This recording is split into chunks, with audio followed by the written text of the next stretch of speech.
অনলাইনে এখন viral topic. অনেকেই শাশুড়িকে দোষারোপ করছে, অনেকে বৌমাকে দোষারোপ করছে।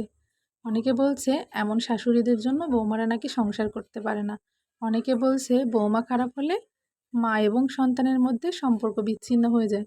তাদের উদ্দেশ্যে বলছি, পৃথিবীর সকল শাশুড়িও খারাপ হয় না, আবার সকল বৌমাও খারাপ হয় না।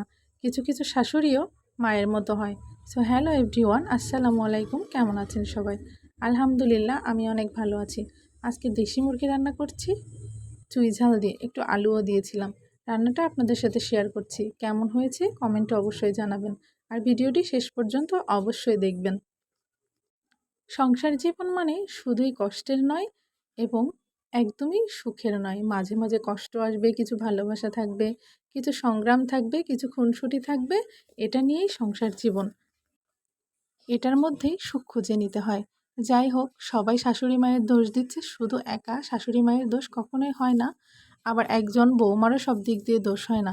একজন ছেলে যদি যার পাওনা তাকে অবশ্যই বুঝিয়ে দেয়, তাহলে শাশুড়ি মায়ের মধ্যে কখনোই দ্বন্দ্বের সৃষ্টি হয় না। আমাদের সমাজে একটি প্রচলিত কথা আছে, বউ মরে গেলে কিন্তু বউ পাওয়া যাবে, কিন্তু মা মরে গেলে কিন্তু মা পাওয়া যাবে না। আমি তাদের উদ্দেশ্যে বলতে চাই, একটা মা তার সন্তানকে কষ্ট করে মানুষ করেছে, তার সন্তানের প্রতি তার অধিকার থাকবে, ভালোবাসা থাকবে, কিন্তু অনধিকার চর্চা একদমই থাকা চলবে না।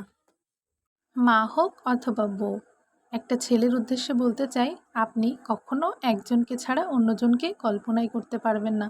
দুজনেই আপনার জীবনের ভীষণ প্রিয় এবং ভালোবাসার মানুষ। তাই একজনকে না ঠকিয়ে, একজনের পাওনা আর একজনকে না দিয়ে দুজনকেই খুশি রাখার চেষ্টা করুন। তাহলে দেখবেন বউ শাশুড়ির মধ্যে যুদ্ধ না, ভালোবাসা সৃষ্টি হয়ে গিয়েছে। একটা ছেলেই পারে বৌমা এবং শাশুড়ির মধ্যে মিল করিয়ে দিতে। আপনার মা যেমন আপনাকে কষ্ট করে জন্ম দিয়েছে, মানুষ করেছে, লালন পালন করেছে, ঠিক তেমন আপনার ওয়াইফ আপনার বৃদ্ধকালের সঙ্গী হবে। যখন সবাই আপনাকে ছেড়ে চলে যাবে, তখন দেখবেন আপনার ওয়াইফ আপনার পাশে আছে, আপনাকে সেবা করছে, আপনার অসুস্থতায় আপনার পাশে থাকছে। তাই কাউকে কষ্ট না দিয়ে সবাইকে নিয়ে ভালো থাকার চেষ্টা করুন। মায়ের সেবা করা যেমন ফরজ কাজ, আপনি আপনার স্ত্রীর ভালো সুপারিশ ছাড়া কখনো জান্নাতে যেতে পারবেন না। তাই আপনার মাথায় এটা সবসময় রাখা উচিত।